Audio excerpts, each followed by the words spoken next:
कार्यक्रम में आज बात देश भर में जारी डॉक्टरों के प्रदर्शन, रूस के कुर्स्क में यूक्रेन को मिली बढ़त और बांग्लादेश में अल्पसंख्यकों के हालात की।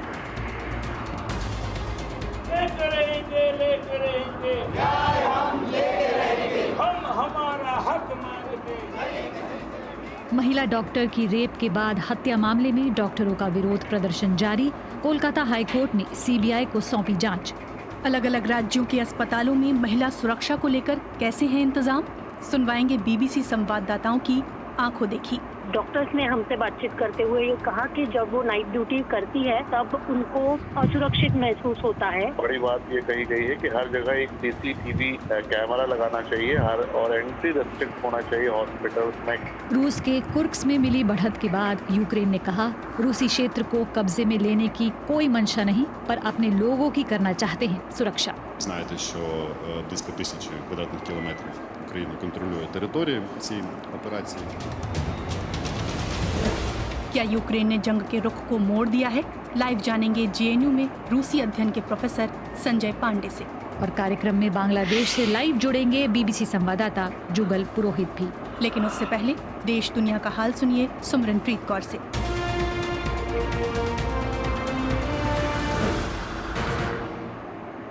अमेरिका, ब्रिटेन, फ्रांस, जर्मनी और इटली ने मध्य पूर्व के हालात पर संयुक्त बयान जारी किया है। इन सभी देशों ने क्षेत्र में तनाव कम करने और गजा में युद्ध विराम और बंधकों की रिहाई के लिए एक डील तक पहुंचने के लिए अपना पूर्ण समर्थन जाहिर किया है। संयुक्त बयान में कहा गया है जितना जल्दी संभव हो हमने एक डील तक पहुंचने के उद्देश्य से इस हफ्ते के अंत में वार्ता फिर से शुरू करने के लिए राष्ट्रपति जो बाइडेन, मिस्र के राष्ट्रपति अब्दुल फतेह अल सीसी और कतर के अमीर तमीम के संयुक्त आह्वान का समर्थन किया है।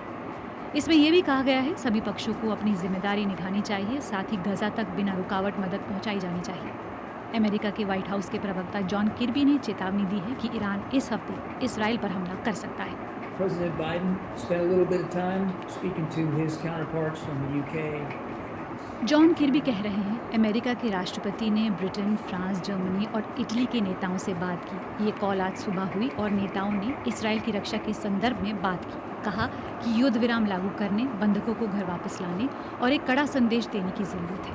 हमें हिंसा में कोई वृद्धि नहीं चाहिए और ना ही ईरान या उसके सहयोगी देशों का हमला चाहिए। उधर ईरान ने इसराइल के खिलाफ कार्रवाई करने से परहेज करने के पश्चिमी देशों के आह्वान को खारिज कर दिया है। ईरान ने अपनी धरती पर हमास नेता की हत्या का बदला लेने का वादा किया है।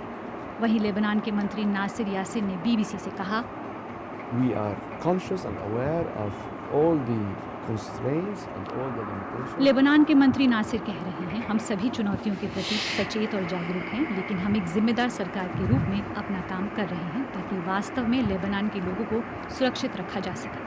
लेकिन साथ ही हमले की स्थिति में भी हम पर उन लोगों को आश्रय में लाने और उन्हें बुनियादी चीज़ें जैसे कि भोजन पानी प्रदान करने की भी जिम्मेदारी है और हम ये जानते हैं।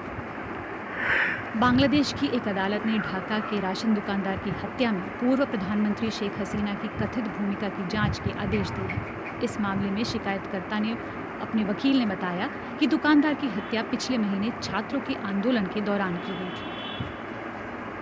अमेरिका ने कहा है कि बांग्लादेश की प्रधानमंत्री शेख हसीना को हटाने में उसकी कोई भूमिका नहीं है। उसने कहा है कि उन्हें हटाए जाने पर अमेरिका की भूमिका की जो बातें हैं वो बिल्कुल झूठी हैं। बांग्लादेश में पैदा राजनीतिक हालात के लिए अमेरिका को जिम्मेदार ठहराए जाने के सवाल पर व्हाइट हाउस की प्रवक्ता कैरिन जेन पियर ने कहा कि हम इसमें बिल्कुल भागीदारी नहीं रखते हैं। उन्होंने ये भी कहा कि ये बांग्लादेश के लिए वहाँ के लोगों की इच्छा है। हमारा मानना है कि बांग्लादेश के लोग ही अपने देश का भविष्य तय करें। और भारत की सरकार ने ब्रॉडकास्टिंग सर्विस रेगुलेशन बिल 2024 वापस ले लिया है। अब विचार विमर्श के बाद इसका नया ड्राफ्ट तैयार किया जाएगा।